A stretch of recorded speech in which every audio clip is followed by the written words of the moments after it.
The stars had never been kind to the weak. Grand Admiral Verk had learned that truth before he could walk.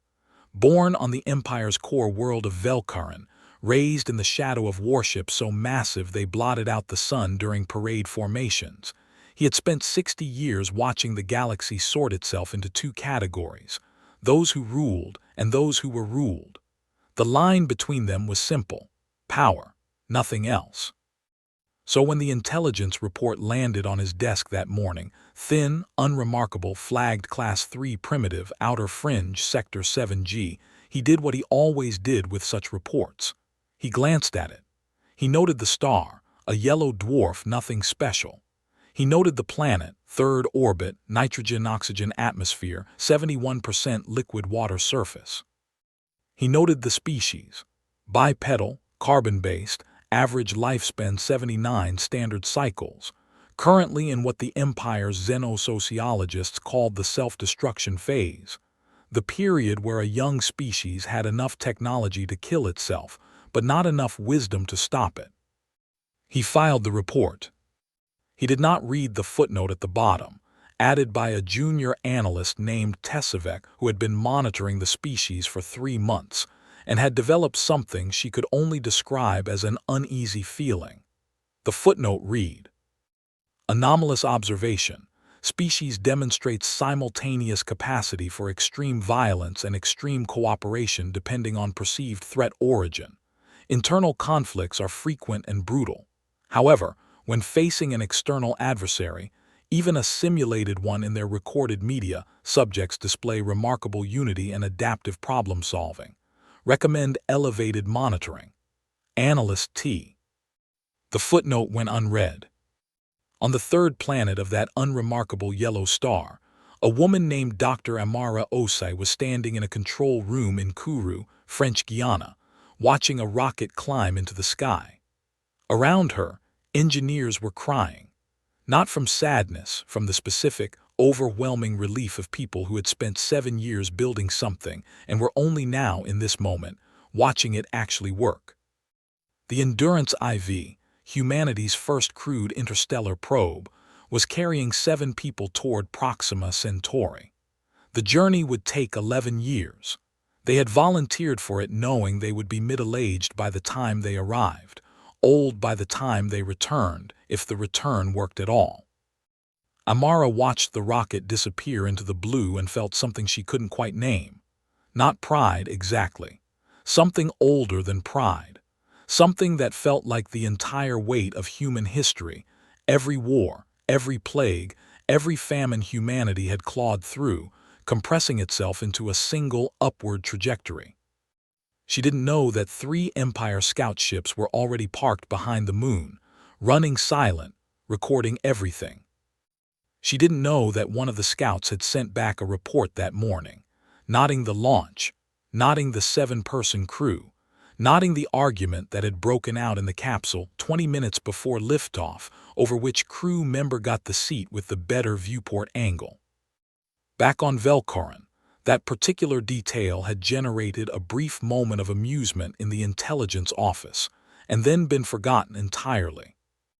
It would be, historians would later agree, the most expensive laugh in imperial history. The gracious offer descended through Earth's atmosphere on a Tuesday morning. It chose Tuesday deliberately. The Empire's contact protocols had been refined over 3,000 years and 200 first contact scenarios, and the data consistently showed that species were psychologically most destabilized midweek, far enough from the weekend's rest to be anxious, too far from the next to feel hopeful. The ship was also enormous, 4.2 kilometers long, black as deep space, shaped like something between a sword and a cathedral. It positioned itself over the Atlantic Ocean and just hovered, letting the sight of it sink into every camera, every phone screen, every terrified human eye that turned skyward that morning. Billions of people watched it happen live. The broadcast that followed came in 47 languages simultaneously, the Empire's translation AIs having spent 3 months quietly cracking human linguistics. The voice was smooth, genderless, and carried the specific warmth of someone offering you a gift they know you cannot refuse. The terms were simple. Earth would formally acknowledge the sovereignty of the Galactic Empire. Earth would contribute to labor quotas and resource extraction programs. In return, humanity would receive infrastructure investment, and within 3 generations, full imperial citizenship. It was, the voice explained, an honor. The broadcast lasted 6 minutes. Then the gracious offer went silent and waited. The Empire expected the standard response cycle. First, approximately 48 hours of global panic. Second, political fragmentation, as various human governments attempted to negotiate individually, each hopping for better terms. Third, a formal delegation arriving within 1 week, frightened and compliant. Instead, within 4 hours, a single transmission came back. Dr. Amara Osai's face appeared on the gracious offer's communication screen. She was sitting at a desk. She had a notepad. She looked. The Empire's junior diplomat envoy Castellan noted with some unease, like a person who had been expecting a meeting and had prepared for it. "Thank you for the proposal," she said. "We have several questions. First, can we receive the full terms in writing? Second, does the Empire have a recognized arbitration process for disputed clauses? Third, what is the governance structure for the labor quota system, and is there an independent oversight body?" Castellan blinked. The questions kept coming. By the end of the first hour, humanity had submitted 340 individual questions about the terms of the offer, legal questions, administrative questions, questions about appeal processes and dispute resolution and historical precedents from other absorbed worlds. Castellan had been doing this for 20 years. No species had ever asked about an appeal process. Most species barely finished reading the terms before sending a surrender delegation. He forwarded the questions to Imperial Command with a note, "Contact proceeding atypically, requesting guidance." Grand Admiral Verk received the message, skimmed it, and sent back 4 words, "Give them 30 cycles." 30 standard cycles, 14 months by Earth's calendar. 14 months to comply. On Earth, Amara Osai ended the transmission, set down her notepad, and looked at the room full of people watching her. Then she said something that would be quoted in every history book written about this period for the next 1,000 years, though at the time it felt completely ordinary. "All right," she said, "let's get to work." Empire watched and waited for the panic to arrive. It didn't. What arrived instead, from the Empire's surveillance perspective, looked almost like organized calm, which was, in xenosociological terms, essentially impossible for a Class 3 species. Class 3 species panicked. They fragmented. Their governments collapsed inward under existential pressure. It was documented. It was reliable. It was, frankly, one of the reasons absorbing them was so straightforward. But Earth was doing something different. Within 3 weeks of the gracious offer's arrival, 17 heads of state had met in emergency session in Geneva. Within 5 weeks, that number was 142. Within 2 months, every sovereign nation on Earth, including 6 that had been in active armed conflict with each other the previous year, had signed the Geneva Accord for Unified Planetary Response. The document was 3,000 pages long. It had been negotiated, drafted, debated, revised, and passed in 61 days. In comparison, the last major international climate agreement had taken 11 years and still hadn't been fully ratified. The Terran Defense Collective emerged from that accord like something that had been waiting to be born. It had no single leader. It had no single headquarters. It was a distributed network of every meaningful human institution that had anything to do with survival: space agencies, militaries, physics departments, engineering firms, biotech companies, logistics networks, agricultural planners, energy grids. They shared servers. They shared personnel. They shared secrets that individual nations had been hoarding for decades. The Empire's analysts watched all of this and drew the wrong conclusion. They saw activity, yes. They saw resource mobilization and political coordination. But their models told them what this had to be: a symbolic gesture, a species building a monument to its own defiance before the inevitable. It happened sometimes. The Korathi had done it, spent their final 3 months constructing a great wall visible from orbit. The Sereni had done it differently, composing a formal lament that they broadcast into space for weeks before compliance. Every species, in its own way, made a gesture. This was humanity's gesture. The analysts filed their reports with calm confidence. What the analysts did not understand, what they could not understand without someone explaining 5,000 years of continuous human warfare to them, was that humanity wasn't building a monument. Humanity was doing what it had always done when it felt genuinely threatened by something it couldn't talk its way out of.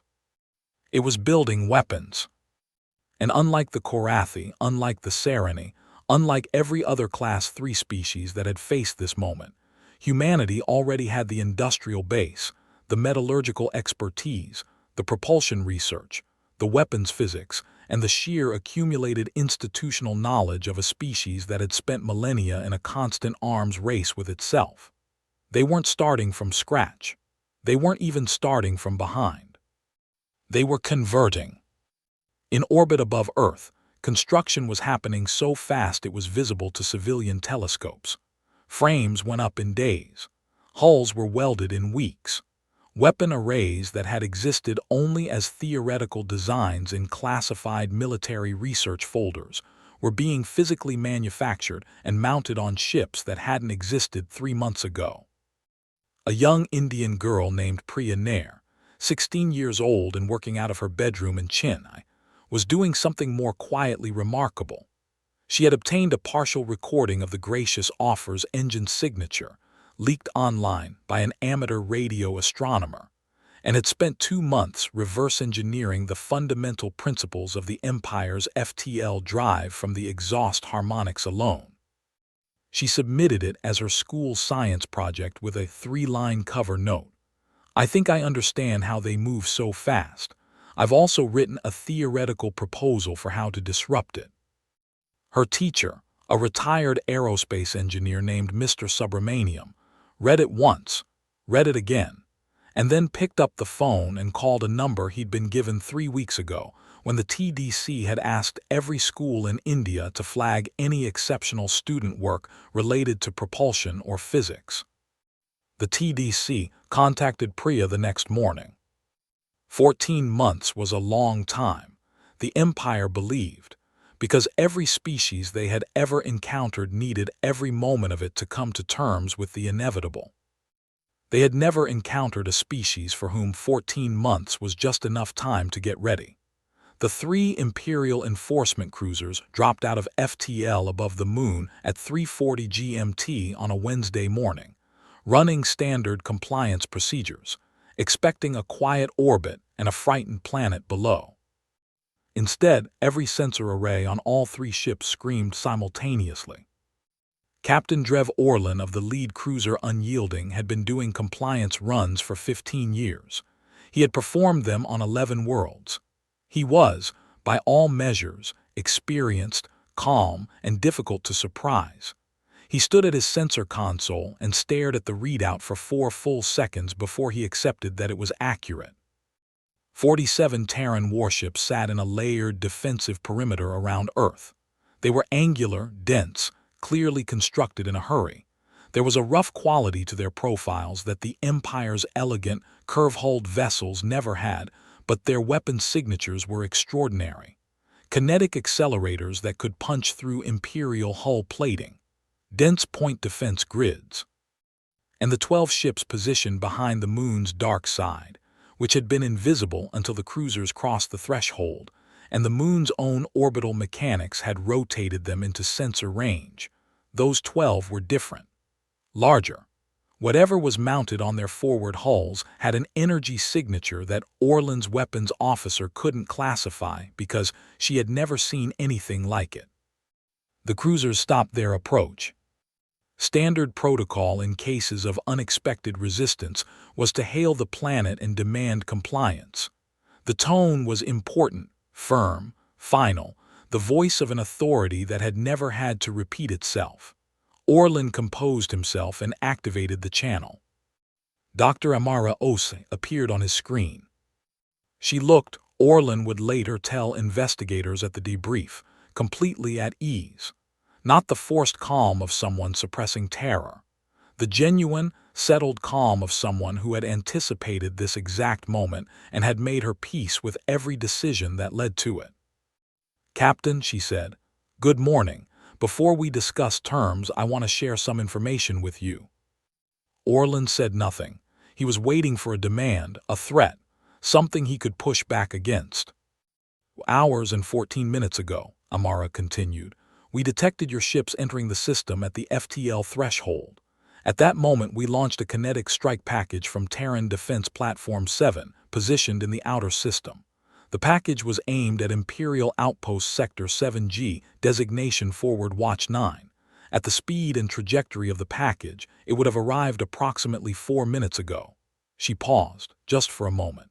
"We're receiving confirmation now." She glanced to her left. Someone off-screen nodded once. "Yes, Forward Watch 9 is no longer operational. I want to be clear that this was not an act of war. It was a demonstration. We have 11 more packages already in transit toward pre-selected Imperial coordinates. We have the targeting data for 47 more locations, including 3 of significant strategic value, and we can launch within minutes if necessary." Orlan's communications officer was trying to reach Imperial Command. The channels were already flooding with priority flags from elsewhere in the sector. The confirmation coming in about Forward Watch 9 wasn't just reaching Orlan's ships. It was hitting the entire Imperial communications grid simultaneously. "We are not primitive," Amara said. Her voice did not harden. It didn't need to. It was simply true, stated the way you might state that water was wet. "We were never primitive. We were underestimated, which is a different thing entirely. And I need you to go back to your Grand Admiral and your High Conclave and tell them something from us." She looked directly into the camera. "Tell them that was only the beginning." The channel closed. Captain Drev Orlan sat in his command chair for a long moment. Then he looked at his navigation officer. "Take us back," he said quietly. "Full retreat. Send everything to command, priority 1. The 3 cruisers turned and ran. The transmission reached Grand Admiral Verk Solen 40 minutes later. He watched it from beginning to end without speaking. Then he watched it again. Then he set it down and looked out at the starfield beyond his window for a very long time. For the first time in 60 years, Verk Solen felt something he almost didn't recognize. He felt uncertain. The High Conclave had not convened in emergency session in over 2 centuries. The chamber was a vast, ancient hall carved into the living rock of Velkarin's central mountain, a room designed to make anything inside it feel small, including its occupants. The 40 seats of the member species curved in a great arc around a central floor where speakers stood to address the body. Every seat was filled. Some representatives had traveled for days to be here. Some had not slept. All of them had watched the transmission from Captain Orlan's cruisers and the confirmation footage from Forward Watch 9, which was now a cloud of cooling debris, where an outpost of 340 Imperial personnel had stood 12 hours earlier. The debate began badly and deteriorated quickly. General M. Raxus of the Drakthari military faction rose first and delivered 16 minutes of controlled fury. The answer was simple: assemble the 4th Expeditionary Fleet, 2,000 ships, the largest single military deployment in Imperial history, and reduce Earth to glass. Make the example so total, so absolute, that no species for the next 10,000 years would consider the same path. The mathematics were not complicated. Humanity had 60 ships. The Empire had 2 million. This was not a war, it was a correction. Several voices rose in agreement. M. Raxus had supporters. Then High Arbiter Sulen of the Vreth stood up, and the chamber went quiet in the particular way it always did when she spoke, not from protocol, but from the instinctive recognition that she was the oldest mind in the room, and that old minds had earned the silence. Sulen said nothing for a moment. She let the quiet settle. Then she opened a file on the central display, the complete xenosociological record of humanity, compiled over 3 years of surveillance, and began to read from it. Not a summary, actual excerpts. She read the dates of humanity's chemical weapons use in 1915. She read the technical specifications of the nuclear weapons used in 1945, and the doctrine of mutually assured destruction that followed, a strategic framework in which a species had, quite deliberately, built enough weapons to destroy its own planet 17 times over as a deterrent. Not to use, simply to have, simply so the other side knew. She read about the 19 major wars of the 20th century. She read about the cyberweapon programs of the early 21st.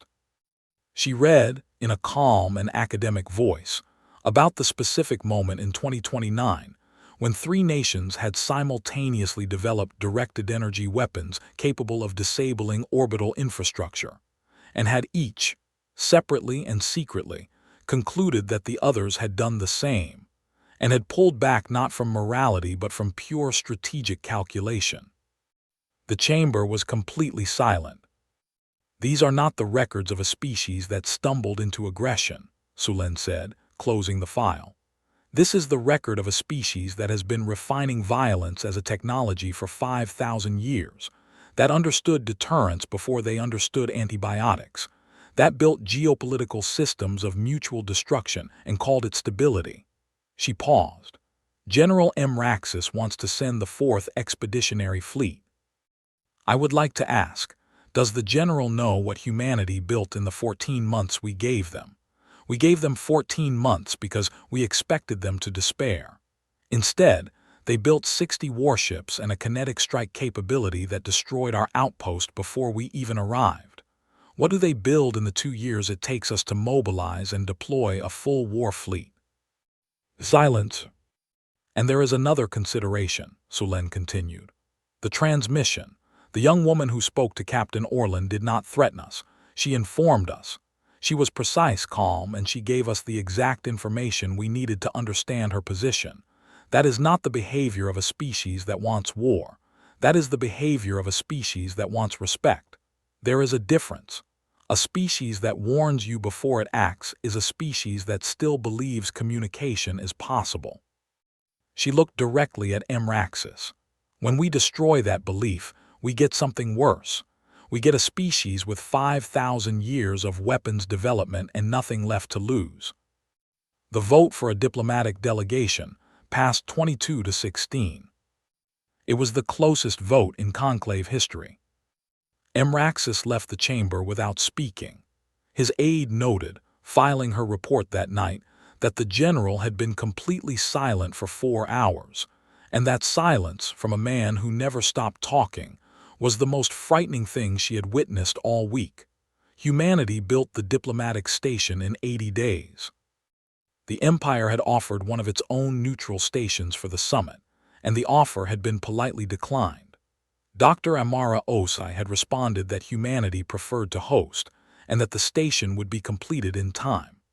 The Empire's logistics analysts ran the numbers and privately concluded it was impossible. An orbital station of sufficient size and capability simply could not be built in 80 days with humanity's current industrial base. They were wrong by 4 days. Humanity finished it in 76 days, and the extra 4 were spent on interior design. They named it the Table. It was not beautiful in the imperial sense. No sweeping architecture, no luminous alloy panels, no attempt to project power through aesthetics. It was functional, solid, and arranged around a central conference room that contained, in fact, an actual wooden table. Amara had insisted on the wood. It had come from a forest in Ghana. It smelled, faintly, of the earth it had grown from, and every imperial delegate who entered the room noticed the smell and couldn't quite identify why it unsettled them. The Empire sent its finest diplomatic minds. Chief negotiator Arvind Thal had successfully negotiated 11 planetary absorptions. He had a gift for reading species psychology, for identifying the specific pressure points where resolve cracked and compliance followed. He arrived at the table confident, gracious, and prepared for every scenario his team had modeled. Humanity sent 6 people. Dr. Amara Osai, Minister of Galactic Affairs. General Kwame Asante, retired, who had spent 35 years running military strategy and had the specific, unhurried stillness of a man who had seen far worse situations than this one resolve in his favor. Dr. Emmanuel Park, a trade economist who had restructured 3 failing national economies and had the unsettling habit of being able to recite verbatim any document he'd read more than once. 2 legal scholars whose combined publication record on international treaty law ran to over 400 papers. And Priya Nair, who was now 17 years old and carried a small data chip in her left pocket. Thal began with the standard opening, managed independence, a framework the Empire had refined across 11 worlds. Earth would retain cultural and governmental autonomy. Economic integration would be gradual over 20 years with protections for key industries.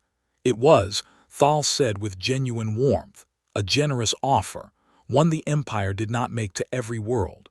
Earth had, in a strange way, earned this version of the terms.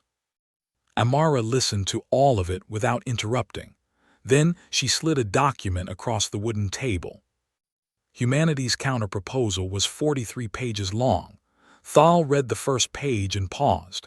He read it again. Humanity did not want managed independence. Humanity wanted a full seat in the High Conclave, a voting member, immediately, equal to any other species, with all information access and political rights that membership entailed. Not in 3 generations. Now. The room went very quiet. Thal recovered smoothly. He explained with patient diplomacy that full conclave membership was reserved for civilizations that had demonstrated sustained interstellar presence and cultural stability over multiple centuries. It was not a judgment, it was a structural requirement. No exception had ever been made. General Asante said nothing. Dr. Park began quietly reciting, from memory, the original conclave membership charter and 3 specific clauses that had never been formally tested in arbitration. And then Priya Nair reached into her pocket, took out the data chip, and placed it in the center of the wooden table. "That contains a partial proof of concept," she said. Her voice was calm in the particular way of someone who is young and has not yet learned to be afraid of powerful rooms. For a directed gravitational collapse device, the theory suggests it could initiate stellar implosion at a range of approximately 0.3 light-years. The full design is distributed across 14 secure locations on Earth and 3 in deep space. I want to be transparent. We don't have a working prototype yet. But the theoretical framework is complete, and we expect a working prototype within 18 months. Thal looked at the chip. He looked at Priya. He looked at Amara, who met his gaze with an expression of absolute composure. "We're not threatening you," Amara said quietly. "We're introducing ourselves, properly this time." The negotiations lasted 9 more days, but everyone in that room knew, from the moment Priya's chip touched the table, how they were going to end. 940 million people watched the conclave vote live. Amara had insisted the feed be public, transmitted openly, in real time, to every screen on Earth. Some of her advisors had argued against it. The risk of public reaction to a negative result could be destabilizing. Amara had listened to the argument carefully, and then said that humanity had spent 14 months doing extraordinary things, because ordinary people had decided collectively that they would not be absorbed without a fight, and those people deserved to see what happened next, whatever it was. So they watched. They watched High Arbiter Sulen cast her vote in favor calmly, without drama, the way she did everything, and 2 billion people simultaneously felt something release in their chests. They watched the Drakthari bloc vote against every member in a display of unified hostility that translated clearly across species boundaries. They watched the smaller member species, the ones the Empire had absorbed generations ago and who had been quiet for centuries, vote in patterns that suggested something was shifting in the room, some old arrangement of obedience and resentment beginning to crack.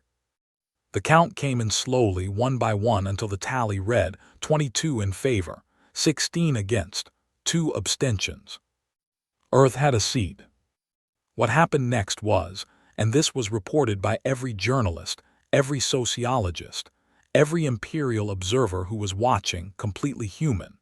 There was celebration, yes, enormous, loud, spreading across every city simultaneously, people embracing strangers in the streets, fireworks going up spontaneously in 100 cities without any coordination. But woven into the celebration was everything else. Arguments everywhere about what this meant and what came next and whether the Empire could be trusted. A satirical video mocking chief negotiator Thal's face when Priya placed the chip, already seen by 300 million people within the first hour. A small, quiet memorial service that no government had organized, but that spread organically to 17 countries. A gathering of people who had lit candles for the 340 Imperial personnel who had died when Earth destroyed Forward Watch 9, and who believed that remembering that cost was part of what it meant to win something worth winning. Humanity did not celebrate cleanly. It never did. General Quaim Assant watched the feeds from his office on the table without expression. When the final count came in, he hadn't cheered. He had simply nodded slowly, the way a man nods when something he predicted happens exactly as he predicted it. After a long time, he walked to Amara's office and stood in the doorway. "You think they'll honor it?" he asked. Amara was already reviewing the next briefing document. 12 petitions from smaller conclave species requesting information about humanity's legal challenges to imperial economic treaties. She didn't look up immediately. "Not all of them," she said. "Emraxis won't. His bloc won't.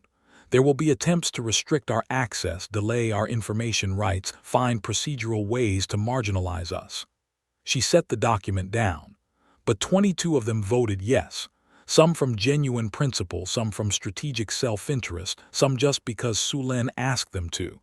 That mix is enough. The ones who'd break the agreement know the others are watching, and they're still afraid of what we might have finished building in the time since Priya put that chip on the table. "Have we," Assant asked, "finished building it?" Amara looked at him for a moment. "Does it matter?" she said. Assant considered that. Then something moved across his face that wasn't quite a smile but was close to one. "No," he said. "I suppose it doesn't."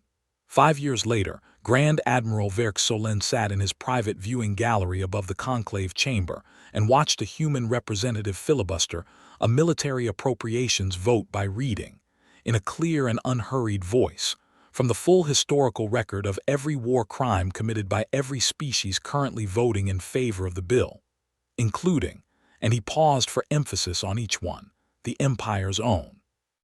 The chamber could not move forward. Procedurally, they were bound to let him finish. He had been talking for 6 hours.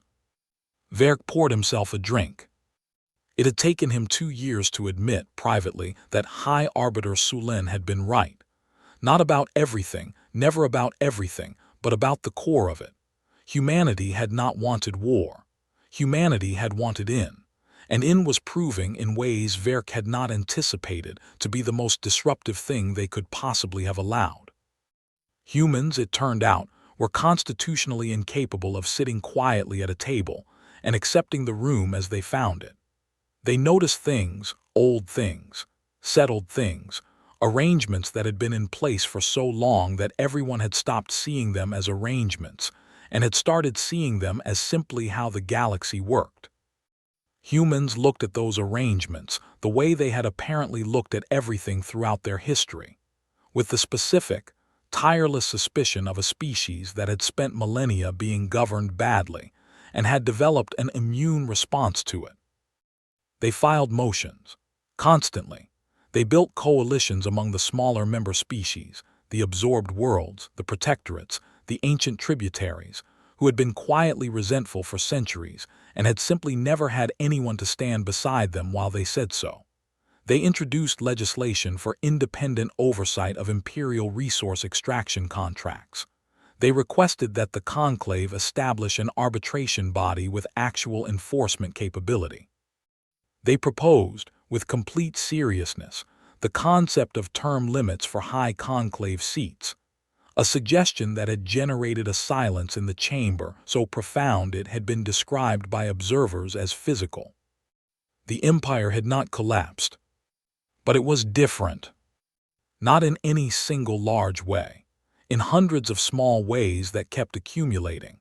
A trade treaty here, revised under human-organized pressure. A military operation there, delayed and eventually canceled after a human-led information disclosure motion forced the strategic rationale into public record. 3 formerly subjugated species in active renegotiation of their absorption terms, represented by human legal scholars who had spent 4 years learning imperial contract law, and had found, with what appeared to be genuine glee, that several of the original absorption agreements contained clauses that had never been properly ratified. In a small office on the table, now a permanent diplomatic hub, expanded twice and housing representatives from 14 species who had requested human legal and political counsel, Dr. Amara Osai was reviewing a report that detailed 32 new requests for assistance from worlds the Empire considered settled and quiet. They were not, it turned out, quiet. They had been waiting. Priya Nair appeared on the comm screen. She was 22 now, completing a dual degree in astrophysics and galactic treaty law at a university that had been founded 18 months ago specifically, because existing institutions couldn't hold the volume of students trying to enter those fields.